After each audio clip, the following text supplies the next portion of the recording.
pouco, de maneira objetiva, e tentar alcançar o resultado que se espera, né? Em primeiro lugar, agradecer, aproveitar ainda pela apresentação, agradecer ao Conselheiro Beraldo pela oportunidade de a gente participar em conjunto. O Programa Municipal de Azul, o programa da Secretaria de Estado, visa realmente apoiar os municípios a alcançarem resultados. Não se alcança resultados de uma hora para outra, resultados significativos de uma hora para outra. Então a gente pretende apoiar os municípios para que modestamente caminhem de maneira contínua a alcançarem metas exequíveis. E a proposta é um pouco audaciosa. E aí eu acho que vai ao encontro da fala do representante da SEAD, da fala dos representantes da Educação, que são como elaborar um índice, como fazer uma provocação a todos os entes federativos, que têm características diversas no Estado de São Paulo, orçamentárias, populacionais, e denotar de uma maneira clara. Primeiro, a proposição é estabelecer diretrizes mínimas. O alcançar o resultado depende da disponibilidade do município, depende da característica do município, e a gente respeita que a maneira que ele propõe, que ele promove a sua execução, seja distinta de outro, mas que a meta seja alcançada após um determinado período pré-definido. E o período é de um ano. Então, em um ano, será alcançada uma meta e que, aparentemente, é igual a todos. Uma meta que, aparentemente, é igual a todos. Onde se identifica essa paridade? Na diretriz. Então, vamos falar primeiro, basicamente, aqui. Vamos dar sequência? Se eu tivesse aqui a... Pode ser? Não, não quer. Só seguir a flechinha. Tá bom. Isso. Tá funcionando esse daí? Eu não me conto. Bem, é um problema da Secretaria de Estado do Meio Ambiente. A proposta é, nós temos um problema. A Secretaria de Estado do Meio Ambiente não consegue fazer, não vai conseguir fazer, o Sistema Estadual Paulista, de fazer a gestão ambiental em todo o território estadual. Depende muito da atuação dos municípios. Então, a autonomia do município, a descentralização da gestão ambiental, seja de fato alcançada. A gente sabe que o histórico da gestão ambiental é muito recente no país, então precisa promover que isso ocorra, favorecendo essa autonomia.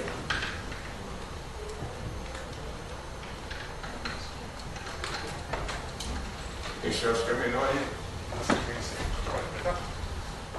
Isso. A regionalização, o que a gente promove é que os municípios se agreguem entre si com as características de interesse comum. A forma de regionalização que a gente aborda são as bacias hidrográficas. E por que as bacias hidrográficas? Porque já existe uma instituição dessas bacias, os comitês de bacias. Então, nesses comitês, que já têm uma história de mais de 10, 15 anos, eles abordem as questões regionais, discutam as metas regionais, os objetivos regionais e internalizem isso em âmbito local. Então, utilizar uma instituição regional para discutir as propostas regionais, internalizá-las e, de maneira localizada, desenvolver suas ações. Passar para o próximo. Qual o papel articulador do programa, então? É de estimular o engajamento municipal no cumprimento da legislação ambiental. A gente já sabe que a legislação ambiental no Brasil é muito boa, só que a sua execução é muito fraca. Então, entender o que significa essa legislação e de que maneira eu vou fazer o cumprimento dela.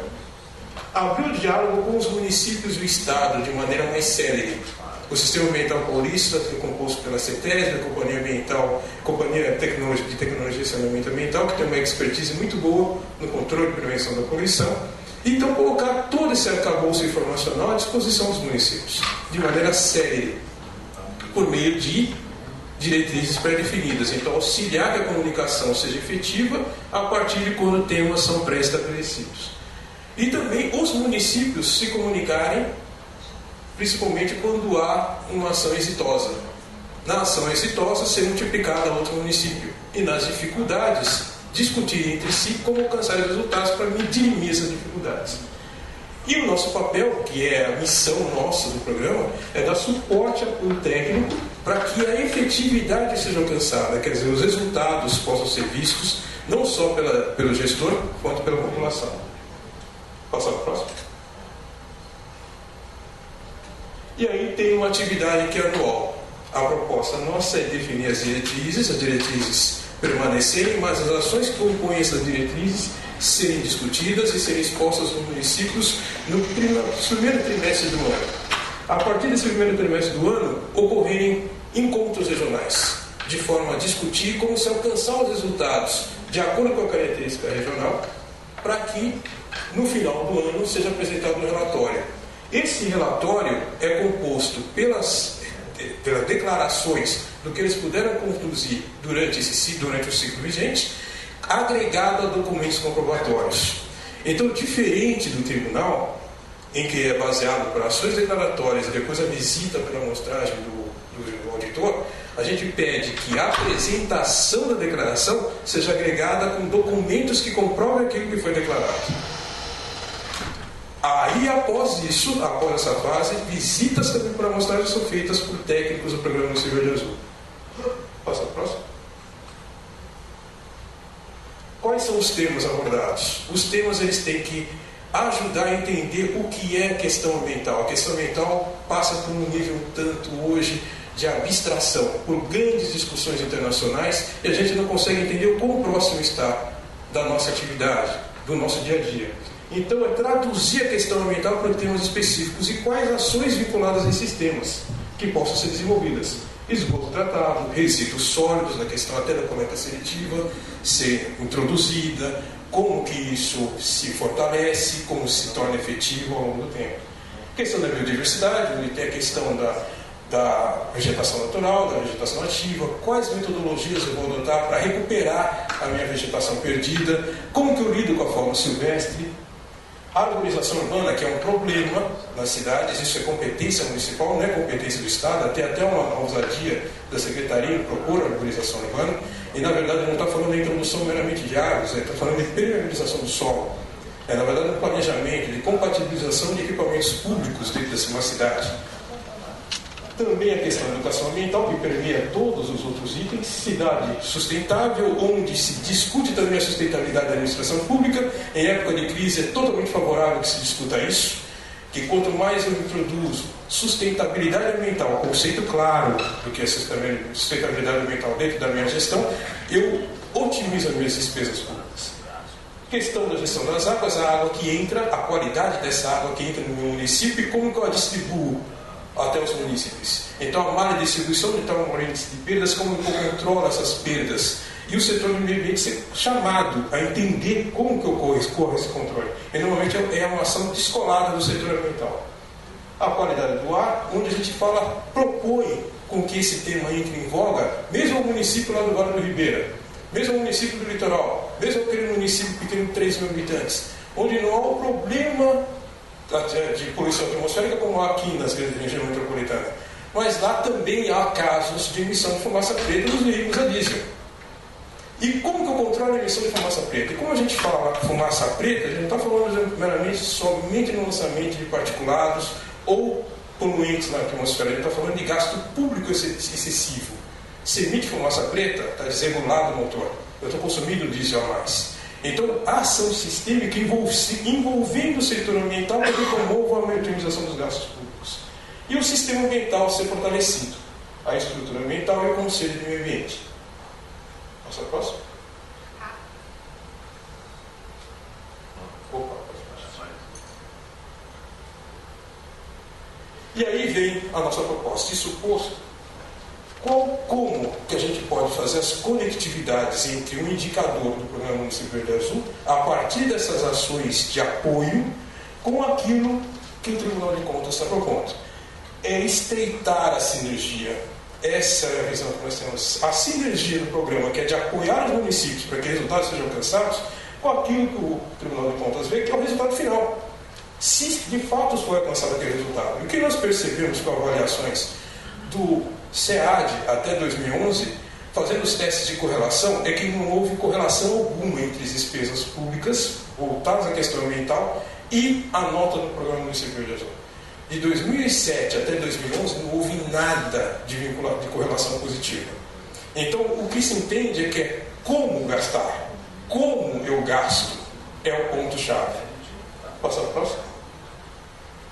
E aí a gente pega questões estratégicas. Uma, como que a gente trabalha com a questão. Eu só vou pedir para clicar com o mouse dentro do quadro. Isso. Só clicar dentro do isso. Se vir aqui, essas foram os ganhos desde 2007, desde o início do programa do Servidor Azul até agora. De 182 municípios com um setor de meio ambiente formalizado, em 2007 passou para 539 em 2014. Então, um avanço de quase 200%. 140% foi o avanço de municípios que estabeleceram e formalizaram conselhos municipais de meio ambiente. Então, quer dizer, a sociedade civil sendo convocada a participar do controle ambiental do município. Isso aqui é positivo?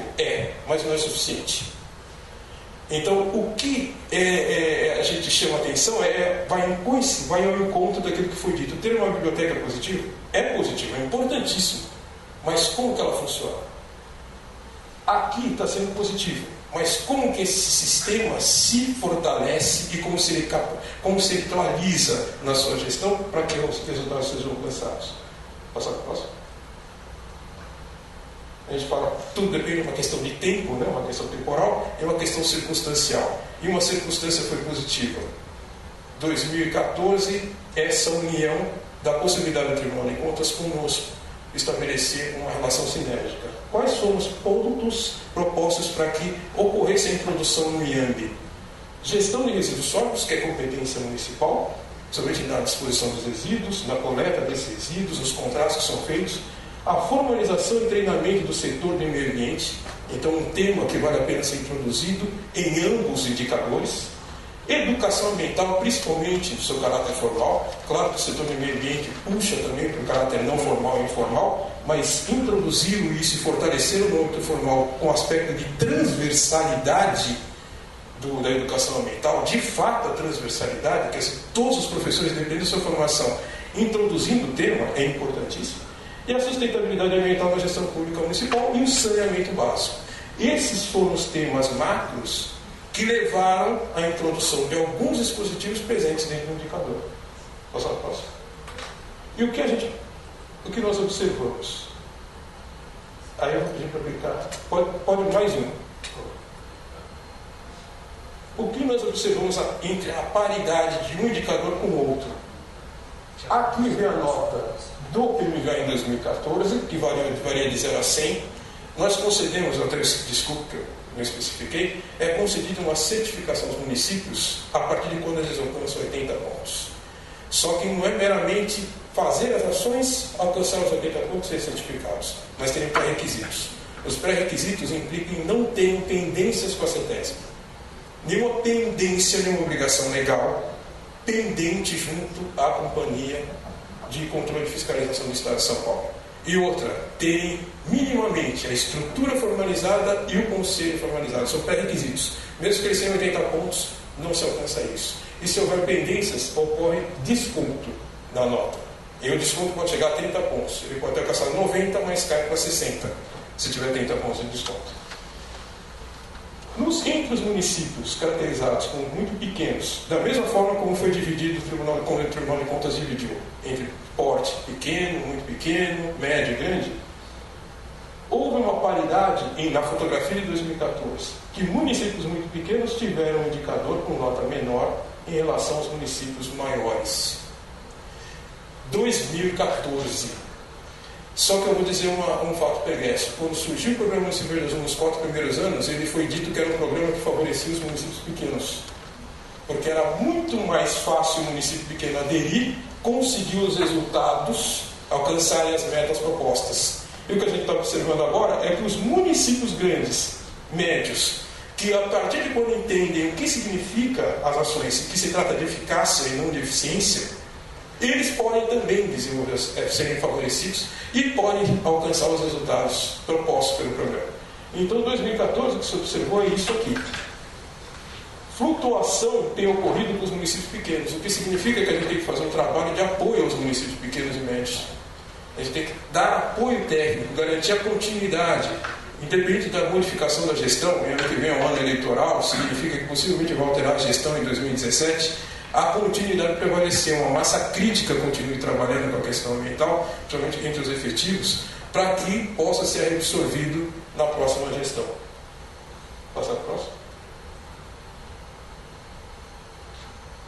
E aí vem as perspectivas. Uma delas é alinhar de fato o cronograma de atividades do Programa Município Verde Azul com o cronograma de verificação do Tribunal de Contas. Garantir que o apoio técnico, o apoio institucional junto aos municípios realmente promova a verificação dos resultados na fase posterior de verificação do Tribunal.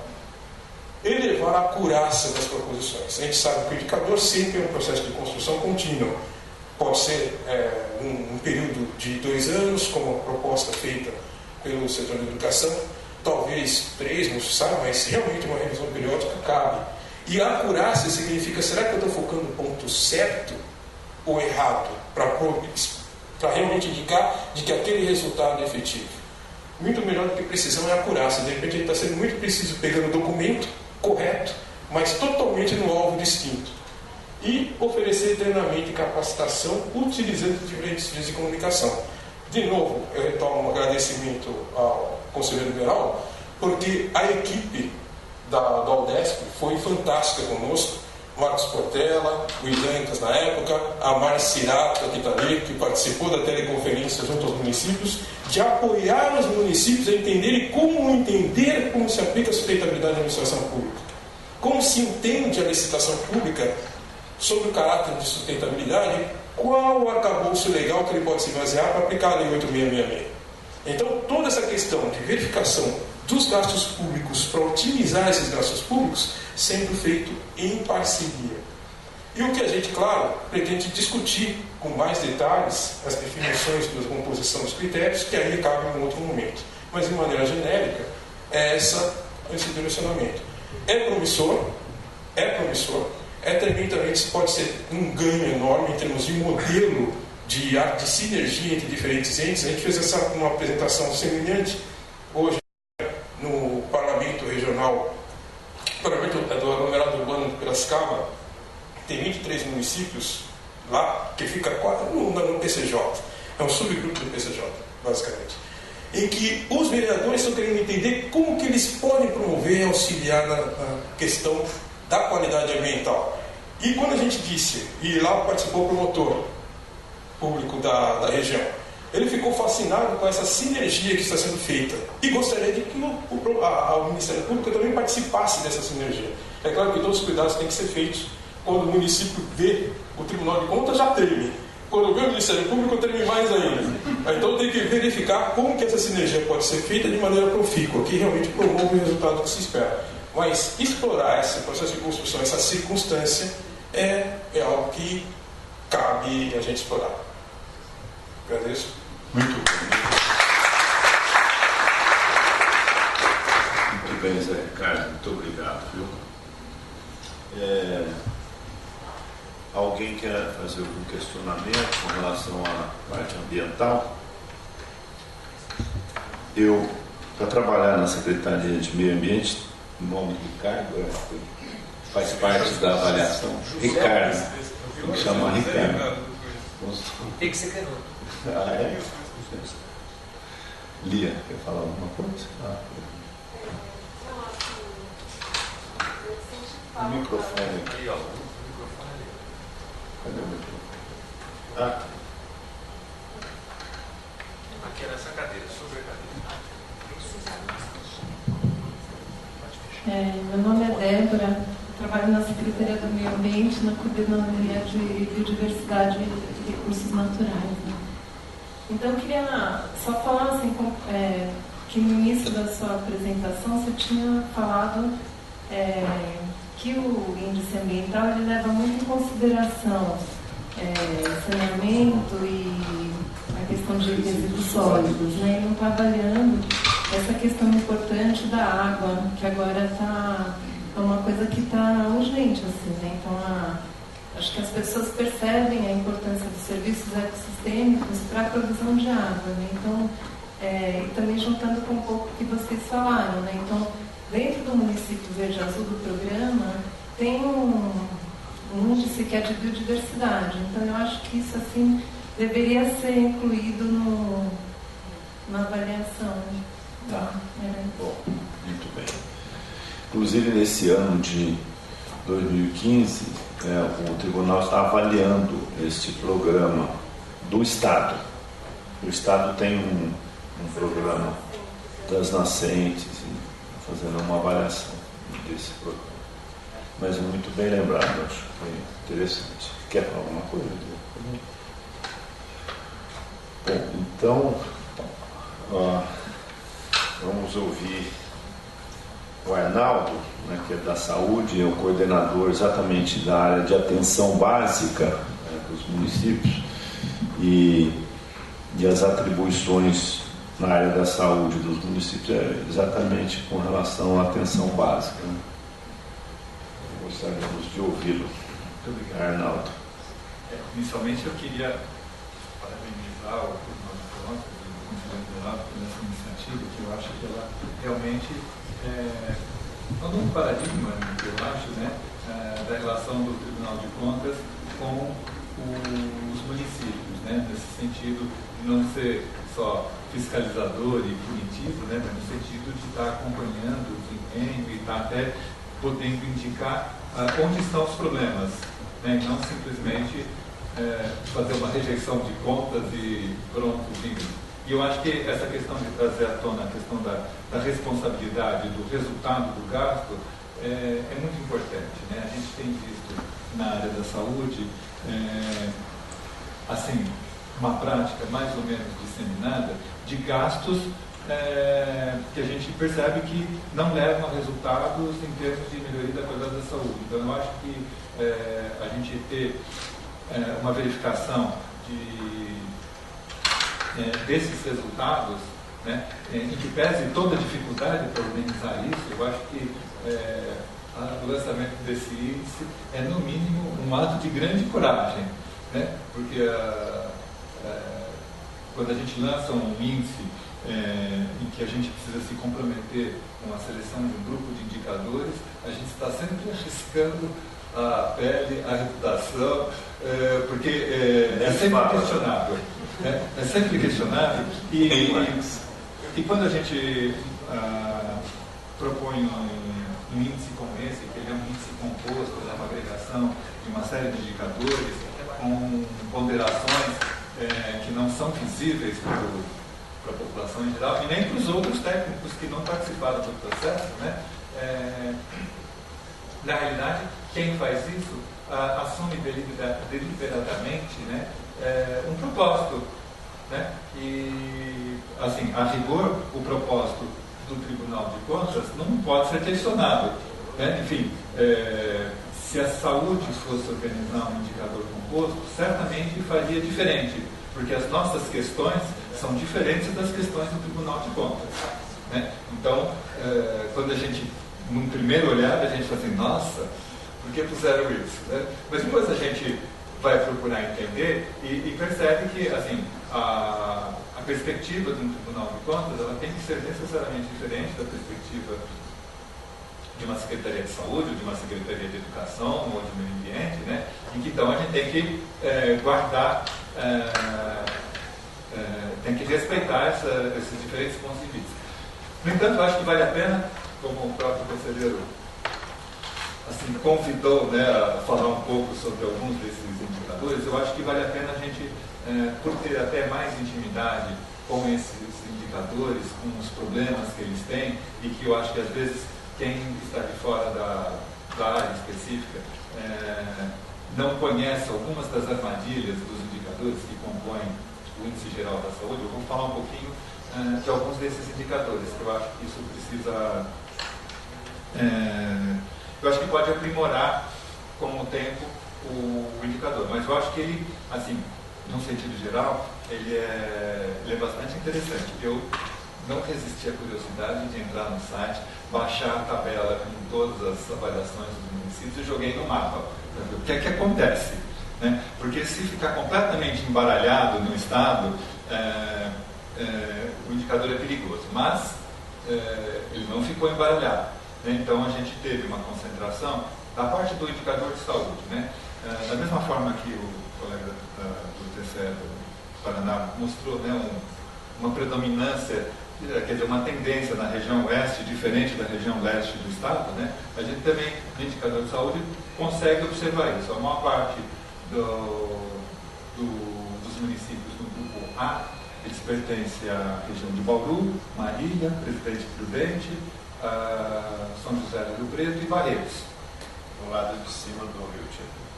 Para cima. Não, alguns para baixo, né? Marília e Presidente Prudente para baixo. Mas mais tendendo à região oeste do estado. Quando a gente vê os nossos indicadores habituais de organização das ações de saúde, a gente percebe que a região oeste do estado ela é tendencialmente mais bem organizada. Ela tem uma cobertura melhor de saúde da família, ela tem alguns indicadores de desempenho melhor, então há uma certa convergência. Quer dizer, nós estamos falando de coisas sem sentido, nós estamos falando de coisas que têm algum sentido e que têm algumas aproximações. Né? Então eu acho que isso já deixa a gente tranquilo, né, de que a gente está caminhando numa direção adequada. Né? Se tivesse muito dispersa, eu falaria, peraí, tem problema. Né? Agora acho que vale a pena a gente destacar algumas questões. Assim, eu jamais pensaria em colocar como indicador aqui, atenção, né? A questão da vistoria dos bombeiros. Né? Eu jamais pensaria nisso. Mas, depois eu fiquei pensando, isso é importante, porque isso é responsabilidade do gestor de ter os equipamentos em dia. Não só do ponto de vista da segurança, mas do ponto de vista da organização, da ambiência, etc. Isso faz parte do atendimento de saúde. Né? Ter um bom gestor que saiba organizar bem os seus equipamentos. Então, esse indicador, aparentemente, ele é estranho, mas ele não é irrelevante, ele é bem oportuno. Né? E ele é fácil de medir. Né? Então, já tem uma outra boa característica de um indicador. Né? Ele é uma fonte de dado fidedigna, ele é fácil de medir, né? E ele, de alguma forma, indica o cuidado que o gestor tem com o seu equipamento de saúde. Né? Então, eu acho que é um indicador oportuno. Né? Embora, no primeiro momento, eu achei isso descabido, estranho. Né? Agora, tem alguns indicadores que eu acho que a gente precisa analisar e que é um problema que nós não solucionamos. Tá? Nós temos cerca de 50% dos municípios tem menos do que 13 mil habitantes. Né? Então nós temos uma grande quantidade de municípios muito pequenos no estado e alguns desses indicadores eles são problemáticos para municípios muito pequenos. Então eu vou chamar a atenção, por exemplo, daquele indicador de hanseníase. Né? E de tuberculose vale a mesma questão. Então tem indicador de hanseníase, ou seja, se o município tem capacidade para fazer diagnóstico de hanseníase. Ora, um município com 2, 3 mil habitantes não tem um profissional habilitado, treinado para fazer diagnóstico em hanseníase.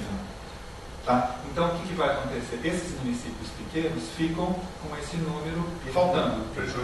Fica prejudicado. Né? E eles não necessariamente têm uma organização da sua atenção à saúde ruim. Tá? Então a gente precisa tomar um certo cuidado e a gente não tem muita solução para isso, a não ser eventualmente fazer. Nesse caso não tem solução. Então talvez a gente pudesse pensar em excluir alguns desses indicadores ou colocar, mas isso eu acho que é mais complicado operacionalmente, saber se o município tem alguma referência em algum município vizinho para fazer esse tipo de atendimento. Mas eu acho que como fonte de dados fica mais complicado para ser coletado, mais sujeito a erros.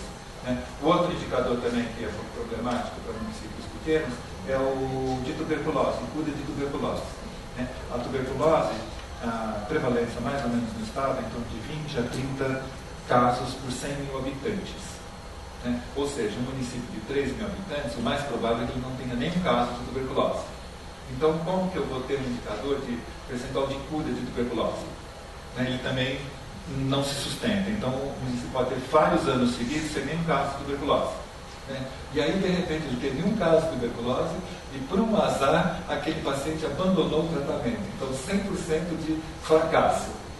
Né? Então, ele é um indicador perigoso para municípios pequenos. Para um município grande, com 100 mil habitantes, 200 mil habitantes, é confortável, porque aí a gente encontra índices de cura de 80%, 90%, Então tá bom, mas não está ótimo. Ótimo seria 100%. Né? Mas para municípios pequenos, então, a gente precisa pensar nesses indicadores que eu acho que são problemáticos. Né? Uma outra questão que eu acho que é importante pensar é, por exemplo, vacinação. Isso a gente até recentemente tem usado esse mesmo indicador de cobertura vacinal. Né? Aqui foram colocados dois indicadores importantes. Um é da estrutura, ou seja, tem ou não tem sala de vacina 5 dias por semana. Eu acho esse indicador fantástico, ele realmente mede. Nós temos problemas, né? Nós temos muitas unidades que não têm sala de vacina, e, embora o munícipe possa ser vacinado num outro equipamento, né? No centro da cidade tem uma unidade periférica sem sala de vacina, mas então eu tenho que deslocar a pessoa, a criança, para ser vacinada numa outra unidade. Eu acho que todas as unidades precisariam ter sala de vacina, então esse é um indicador interessante. Agora, quando a gente vai observar a cobertura vacinal no estado, quase todos os municípios têm cobertura acima de 95%, né, da vacina no primeiro ano de vida. Então isso discrimina muito pouco os municípios, ou seja, está todo mundo bem na fita. Né? Então a gente está pensando em apertar um pouco esse indicador, ou seja, se no primeiro ano de vida praticamente todos os municípios conseguem atingir a meta, vamos ver o que acontece no segundo ano de vida. Então, no segundo ano de vida, nós temos uma vacina que é facilmente, que a gente tem informação fácil e segura, que é a vacina tríplice viral, que é a que tem o sarampo, o rubéola e o cachumba. Então, essa vacina que é dada no calendário com 1 ano e 3 meses de idade, tá? Ela é dada no segundo ano de vida da criança, a cobertura já cai para uns 80% na média.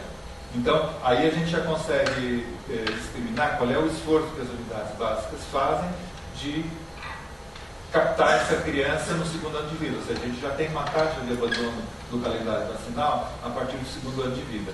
E, por exemplo, essa vacina do sarampo é muito importante ser dada no segundo ano de vida, porque a vacina dada aos 9 meses, nem sempre ela dá proteção, porque às vezes a criança ainda tem anticorpo materno e então não estimula a imunidade da criança. Então, por isso que a criança é revacinada com 1 e 3 meses.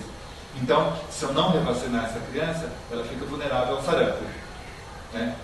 Com os problemas todos que a gente já conheceu no passado, né? E que às vezes a gente volta a ter pequenos focos de sarampo, um pouco talvez por conta da dificuldade dessa vacinação no outro ano. Então, essas são coisas que eu acho que vale importante a gente pensar na estrutura dos indicadores.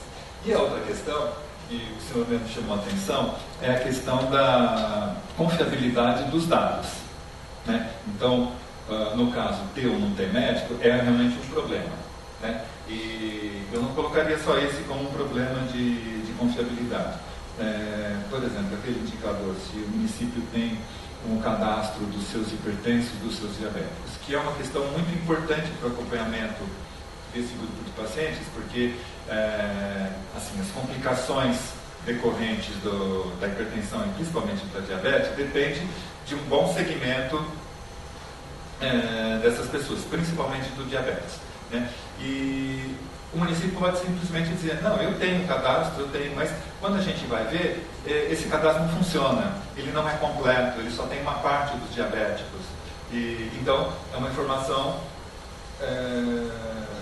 que não é nem sempre fidedigna. Às vezes a gente fala assim, bom, mas é o que temos para o momento, então vamos usar. Mas só que a gente tem que usar sabendo que ela não é 100%. No caso dos médicos, a gente vive, além desse problema de o médico ser nominalmente contratado em período integral e ele trabalha só meio período, a gente tem uma rotatividade alta dos médicos, principalmente na atenção básica, né, nos postos de saúde. O médico ele pede demissão e o município tem dificuldade de repor esse médico num curto espaço de tempo. Né? Mas ele não dá baixa do cadastro, porque eu vou confessar publicamente, né? Isso tem implicações éticas e até de questionamento do próprio município. ele não dá baixa no cadastro, porque quando ele dá baixa no Cadastro Nacional de Estabelecimentos de Saúde, o município, se não conseguir contratar em 3 meses o médico, ele perde o incentivo financeiro do Ministério da Saúde. Mas ele continua contratando o enfermeiro, os auxiliares de enfermagem, ele continua tendo custos, né? Mas ele perde o incentivo financeiro. Então, ele perde todo, não só do salário do médico. Ele só não perde o incentivo dos agentes comunitários, porque ele é calculado à parte. Então isso induz os municípios a não darem baixa, ou darem baixa, mas mais para frente, não no momento imediato da demissão do médico. Então isso cria algum tipo de problema. Então quando a gente vai capturar informação a partir da base de dados do CNES, do Cadastro de Estabelecimentos, a gente nem sempre tem a informação fidedigna. A gente tem a informação oficial, mas ela não é necessariamente fidedigna, né? Mas, mais uma vez, é o que temos para o momento, né? Então, a gente não tem como auditar todas as 4.000 e tantas unidades básicas de saúde, as 4.000 equipes de saúde da família no estado. Então, a gente ocasionalmente surpreende alguma equipe que está em desacordo com o cadastro, mas e como nós não temos esse papel punitivo, né, a gente simplesmente orienta o gestor: olha, não pode fazer isso, amanhã tem uma auditoria, não só auditoria do Estado, mas auditoria da União, né, que frequentemente visita os municípios. Isso cria problema para eles, né? Então a gente sempre alerta, mas isso é um problema. Eu acho que essas são assim, as considerações que eu acho mais importantes, né?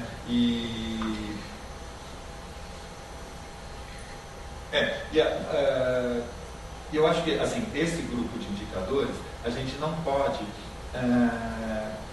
ter a pretensão de cruzar com indicadores que não estão aqui, mas que são indicadores de impacto sobre a saúde. Por exemplo, mortalidade infantil, né? Então, não é esperável que esses indicadores eles tenham uma relação direta com mortalidade infantil. Só citando como exemplo, porque ela está no caderno aqui, né? E até no caderno mostrou que não tem uma relação, né? Mas para ter mesmo. Nós fizemos um cruzamento para demonstrar. Porque, por exemplo, a mortalidade infantil hoje é muito mais relacionada no estado de São Paulo à assistência ao parto, né? A qualidade da assistência ao parto, porque a maior parte da mortalidade infantil ela se dá no período neonatal, logo depois do nascimento. Então ela é relacionada à prematuridade, é relacionada à infecção contraída no próprio ambiente hospitalar, né? E algumas barberagens obstétricas. Saneamento tem algum? Saneamento. Então, na mortalidade infantil mais tardia, entra saneamento, que no caso do estado de São Paulo é razoavelmente bem resolvido nas áreas urbanas, né? E a nutrição, que também é razoavelmente bem resolvido. Tanto que 2/3 da mortalidade infantil ela se dá no período neonatal, no estado de São Paulo, né?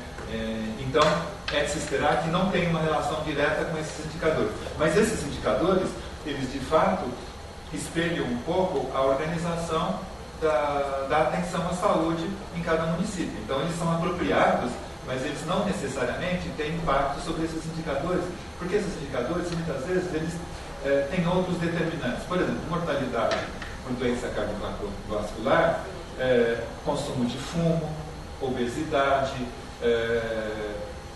estresse, sedentarismo, são muito mais importantes do que tomar um remédio para hipertensão adequadamente. Então, tomar o remédio adequadamente ajuda, mas não resolve o problema. Então, tem algumas situações que esses determinantes que incidem sobre toda a população são muito mais importantes do que o que a saúde é capaz de fazer. Então, é sempre perigoso a gente colocar, e eu acho que vocês sabiamente não fizeram, indicadores de estado de saúde da população, né? Porque eles dependem de outros determinantes que não estão nas mãos do gestor do município. Eu acho que, assim, no geral, é isso que eu queria comentar. Muito bem, doutor Arnaldo. Muito obrigado. Doutora Cristiana, doutor Sebastião, sei que a reunião que vocês participaram, foi importante, né? Reuniu com os tribunais, mas aqui também foi muito importante, né? Nós tivemos um debate aqui muito rico, na participação do pessoal da educação, dos professores, meio ambiente, saúde, e sem dúvida uma contribuição do Dr. Sebastião muito importante, porque de um outro lado, uma outra visão, não é, da sociedade, de órgãos do executivo, que tem expertise, não é, já nessa área, para estabelecer esse olhar, né, um pouco crítico, né, diferente, para que a gente possa ter mais certeza de que nós estamos no caminho certo. Acho que foi bastante produtivo e bastante rica esse debate. Bom, continuamos aqui o debate. Eu gostaria de saber, doutora Cristiana, senhora, nós estamos no finalzinho aqui,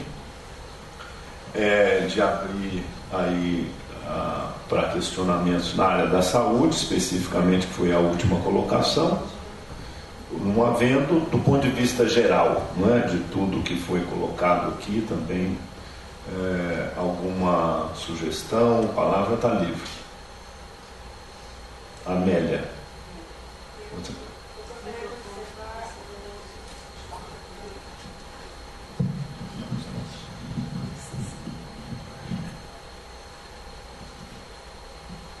Eu participei desse trabalho na aplicação dele no município. Amélia é secretária do Planejamento do município de São João da Boa Vista. E como era um instrumento do Tribunal de Contas, eu fui destinada a acompanhar a aplicação. Da metrópole de São João da Boa Vista. E eu acabei observando algumas questões nas respostas e no retorno desse trabalho, né? A minha área não se envolveu diretamente, mas o que eu percebi e que eu gostaria de comentar, já tinha comentado com o Sidney, é que eu achei que os questionários, quando eles chegaram, eles estavam num nível interessante da compreensão dos diretores. O caderno, quando eu não sei se chegou só o caderno, eu só acompanhei a chegada do caderno. Do anuário, você está dizendo, do anuário, do produto final. O produto final. Ele não está no nível de compreensão das pessoas, ele é extremamente complexo, ele é técnico, ele não é motivador no sentido de desafiar as pessoas que estão envolvidas naquilo a mudar aquela realidade. O meu sentimento foi que qual foi a nota que eu tirei e agora, né? Então, no caso de São João, as notas foram muito boas, então todo mundo respirou aliviado. Mas eu sou educadora, né? Então eu fico assim, e agora? Como é que continua? Então me passou essa sensação, e agora? Tudo bem, a nota foi muito boa, mas como é que eu faço para melhorar esse meu índice?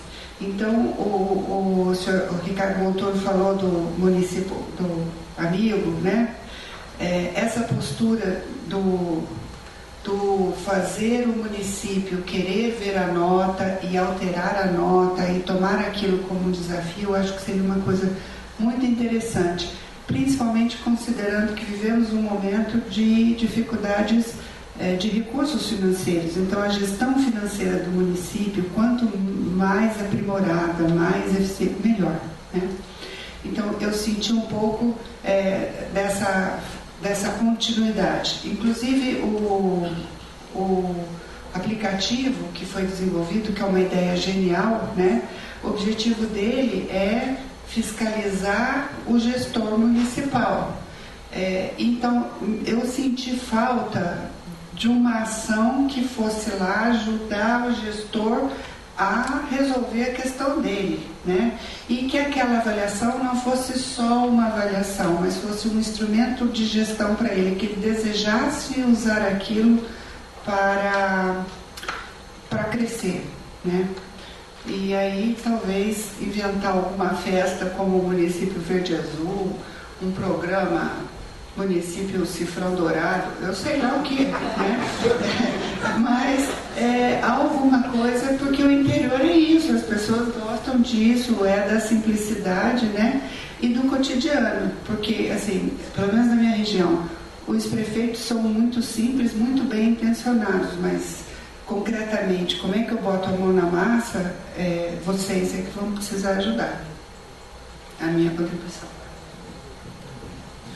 Nesse sentido, eu penso que a própria produção, eu acho que com relação ao anuário, foi o primeiro, né? Nós vamos procurar realmente aperfeiçoar, transformá-lo de uma linguagem mais amigável, né? Para que tenha uma compreensão maior.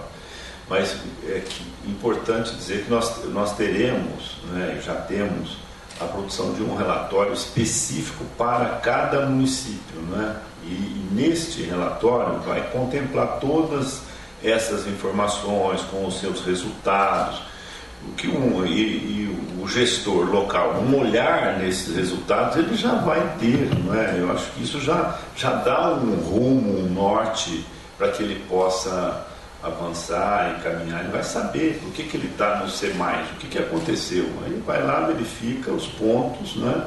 E aí